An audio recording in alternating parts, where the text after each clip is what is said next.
بسم اللہ الرحمن الرحیم. ڈیئر اسٹوڈنٹس، السلام علیکم ورحمۃ اللہ وبرکاتہ. میں آپ کی Urdu teacher radiant secondary school کے پلیٹ فارم سے لیکچر نمبر 5 کے ساتھ حاضر ہوں. بیٹا آج ہم خطوط نویسی میں خط نمبر 5 پڑھیں گے. بیٹا اب ہم لیکچر کا باقاعدہ آغاز کرتے ہیں. خط نمبر 5 کھول کے سامنے رکھ لیجئے. خط بنام چچا جان جاپانیوں کے طرز زندگی کے متعلق. پیٹرن کو میں پڑھ رہی ہوں، بڑے دھیان سے دیکھیے گا، لیکن اس سے پہلے لیڈ پینسل ہاتھ میں رکھ لیجئے تاکہ مشکل الفاظ کے معنی لکھ سکیں، اور آپ ساتھ ہائی لائٹر رکھیے تاکہ کوئی مین پوائنٹس اگر میں بتاؤں تو آپ ہائی لائٹ کر سکیں. پیٹرن دیکھیے. امتحانی مرکز، علامت سکتہ، الف علامت سکتہ، بے علامت سکتہ اور جیم کے بعد کوئی علامت نہیں آئے گی. 10 اپریل 2017 اور علامت ختمہ. یہ فرضی تاریخ ہے بیٹا، اپنی تاریخ وہ لکھنی ہے جس دن آپ کمرہ امتحان میں بیٹھ کے خط لکھ رہے ہیں. پیارے چچا جان، اور اس کے بعد علامت ندائیہ جو پکارنے کے لیے استعمال ہوتی ہے. پھر السلام علیکم اور علامت فجائیہ. اس کے بعد آگے دیکھیے.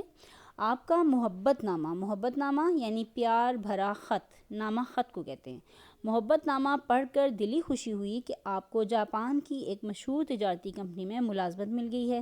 یعنی آپ کو جاپان کی ایک مشہور تجارتی کمپنی بیٹا ایک ایسی کمپنی جہاں پر اشیاء کی لین دین کا، خرید و فروخت کا کام ہوتا ہے. ملازمت کا مطلب لکھ لیجئے نوکری، اور آپ وہاں مالی طور پر پیسے کے لحاظ سے اور مستحکم ہو گئے ہیں. مستحکم کا مطلب ہوتا ہے مضبوط. اب میننگز آپ نے نوٹ کر لیے. اب اس کو سمجھیں کہ آپ کو ایک جاپان کی مشہور تجارتی کمپنی میں ملازمت مل گئی ہے، یعنی آپ ایک تجارتی کمپنی میں آپ کو نوکری مل گئی ہے اور آپ وہاں پر پیسے کے لحاظ سے کافی اچھے ہو چکے ہیں، مضبوط ہو چکے ہیں.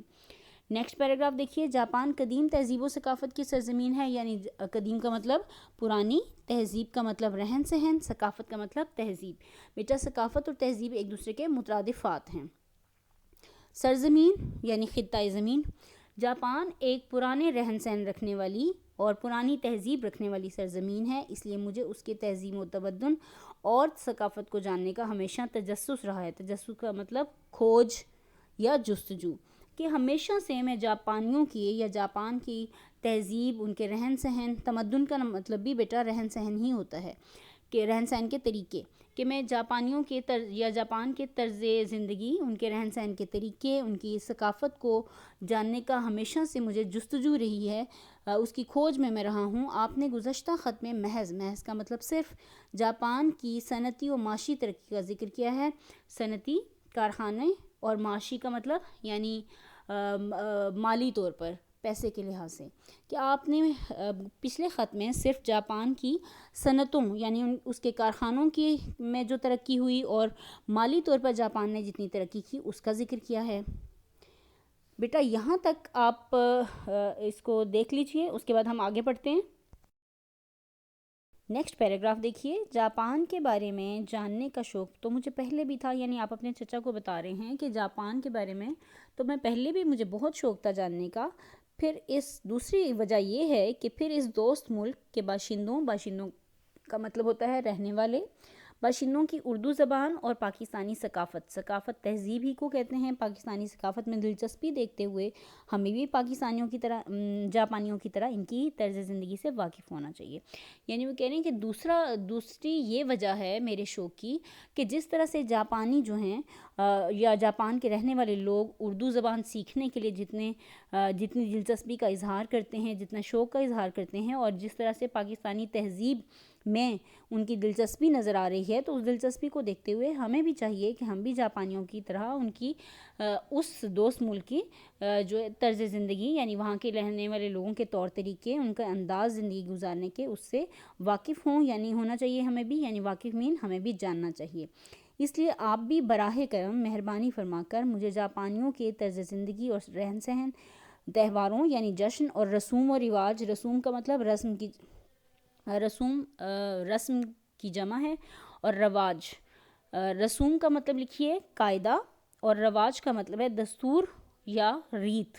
کہ چچا جان برائے مہربانی آپ بھی مجھے جاپانیوں کی لوگوں کی، جاپان کے لوگوں کی زندگی گزارنے کے طریقے، ان کے رہن سہن، ان کے تہواروں یعنی ان کے جس طرح سے وہ جشن مناتے ہیں، کیا کیا ان کے وہ تہوار ہوتے ہیں، اور ان کے رسوم و رواج یعنی وہ کن قاعدے اصولوں کے تحت اور کس رواج کے تحت، کس دستور کے تحت، کس ریت کے تحت وہ زندگی گزار رہے ہیں، اس کے بارے میں بھی ہمیں بتائیے۔ پھولوں کی آرائش میں تو جاپانی اپنی مثال آپ ہیں، یعنی پھولوں کی آرائش کہتے ہیں سجاوٹ کو، یعنی پھولوں کو سجانے میں تو جاپانیوں کی مثال نہیں ملتی، اپنی مثال آپ ہیں، یعنی وہ بہترین پھولوں کی سجاوٹ کرنے والے ہیں، ان سے زیادہ کسی اور کی دنیا میں مثال نہیں ملتی۔ آپ ان کے گھر اور زندگی بھی ذوق جمال کا آئینہ ہوگی، یہی وجہ ہے کہ ان کا یہ شوق ہمیں کہاں نظر آئے گا؟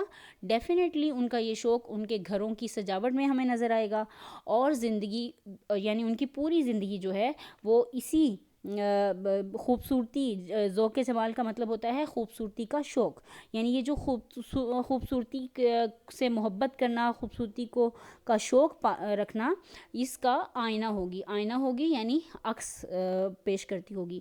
کہنے کا مطلب یہ ہے کہ پھولوں کی سجاوٹ میں جتنی وہ دلچسپی رکھتے ہیں اور جتنا وہ شوق رکھتے ہیں، یا جتنے وہ خوبصورتی کے دل دادا ہیں یا خوبصورتی کے پرستار ہیں، ان کا یہ شوق ہمیں ان کے گھروں کی سجاوٹ میں اور ان کی زندگی میں، روزمرہ زندگی میں ہمیں پھولوں کے خوبصورت استعمال سے یا اس کی آرائش سے ہمیں ان کی خوبصورتی کا وہ عکس پیش کرتی ہوگی، ان کے گھر بھی اور ان کی زندگیاں بھی، تو ہمیں وہاں سے ان کی خوبصورتی کے بارے، ان کے اس شوق کے بارے پتہ چلتا ہوگا۔ کیونکہ سجاوٹ، آرائش اور نفاست میں جاپانیوں کی مثال دی جاتی ہے، کیونکہ سجاوٹ اگر دنیا میں کہیں بھی سجاوٹ کی بات کی جائے، آرائش سجاوٹ کو ہی کہتے ہیں، نفاست یعنی صفائی پسند، صفائی یعنی نفاست صفائی کو کہتے ہیں، تو اگر کہیں بھی دنیا میں آرائش، زیبائش یا سجاوٹ یا نفاست کی اگر بات کی جائے تو سب سے جاپان نمبر 1 ملک ہے، یعنی پہلے نمبر پہ ہے، جس کی مثال دی جاتی ہے کہ سجاوٹ میں، آرائش میں اور نفاست میں اس سے آگے اور کوئی نہیں۔ یہاں پر بیٹا ہمارا یہ پیرا مکمل ہوا۔ لاسٹ لائن دیکھیے، چچا جان مجھے آپ کے تفصیلی جواب کا شدت سے انتظار رہے گا، یعنی آپ کا جو آپ تفصیلاً ڈیٹیل کے ساتھ جو مجھے جواب دیں گے اس کا مجھے شدت سے یعنی بہت زیادہ انتظار رہے گا کہ آپ مجھے جاپانیوں کی زندگی کے بارے میں کیا بتا رہے ہیں اور آپ مجھے کیا کیا معلومات اگلے خط میں دیں گے۔ بیٹا خط کا آپ اختتام کریں گے تمام گھر والوں کی طرف سے سلام اور آداب، اور اس کے بعد خط کے اختتام کی جانب دعا سلام کی طرف بڑھیں گے۔ والسلام اور علامت سکتہ، آپ کا بھتیجا، یعنی آپ چچا جان سے اپنا رشتہ بتا رہے ہیں، آپ کا بھتیجا، اور اس کے بعد علامت سکتہ، اور اس کے بعد اپنا نام مینشن آپ نے نہیں کرنا، تو آپ حروف تہجی کا استعمال کریں گے، حمزہ علامت سکتہ، چھوٹی یہ علامت سکتہ اور بڑی یہ کے بعد علامت ختمہ آئے گا۔ بیٹا مجھے امید ہے کہ میرے تمام بچوں کو جاپانیوں کی طرز زندگی سے متعلق جو چچا کو خط لکھنا ہے یہ آپ سب کو بہت اچھی طرح سے سمجھ آ گیا ہوگا، اور آپ نے بھی جاپانیوں کی طرز زندگی اور تہذیب و تمدن کو جاننے کے بارے بہت ساری معلومات اکٹھی کرنی ہے، چاہے آپ نیٹ سے اس کو سرچ کر لیجئے، آپ کو جاپانیوں کے بارے میں یا ان کی پھولوں کی آرائش کے بارے میں جو سالانہ نمائش ہوتی ہیں آپ وہاں پہ بھی دیکھ سکتے ہیں کہ جاپانی نمبر 1 ہوتے ہیں۔ اس کے علاوہ آپ ان کی اگر کلچر کے بارے میں سرچ آؤٹ کرنا چاہتے ہیں تو وہاں پہ بھی آپ کو نیٹ سے بہت کچھ مل سکتا ہے۔ اوکے بیٹا، مجھے پتہ ہے کہ آج کا لیکچر میرے تمام بچوں کو بہت اچھی طرح سے سمجھ آ گیا ہے اور آپ کے ذہن میں کوئی بھی کیوری، کوئی بھی سوال اب باقی نہیں رہا ہوگا۔ آج کا تفویض کار نوٹ کر لیجئے، خط نمبر 5 یاد کریں، مشکل الفاظ اور پیٹرن کی تحریری مشق کریں۔ بیٹا آپ کو نظر آ رہا ہوگا کہ حوالہ جات کی پریکٹس آپ کو نہیں کہی گئی، اس لیے کیونکہ اس خط میں کوئی حوالہ استعمال نہیں ہوا، ٹھیک ہے، اس لیے آپ نے اس خط کو بہت اچھی طرح سے یاد کرنا ہے، ڈیفیکلٹ الفاظ کی پریکٹس کرنی ہے، تمام مشکل الفاظ جو ہیں ان کی آپ نے ریٹن پریکٹس کرنی ہے، اور خاص طور پہ پیٹرن کی بہت اچھی سی پریکٹس کرنی ہے تاکہ اس میں کوئی مسٹیک نہ ہو۔ اوکے بیٹا، فی امان اللہ، اپنا بہت خیال رکھیے گا، اللہ حافظ۔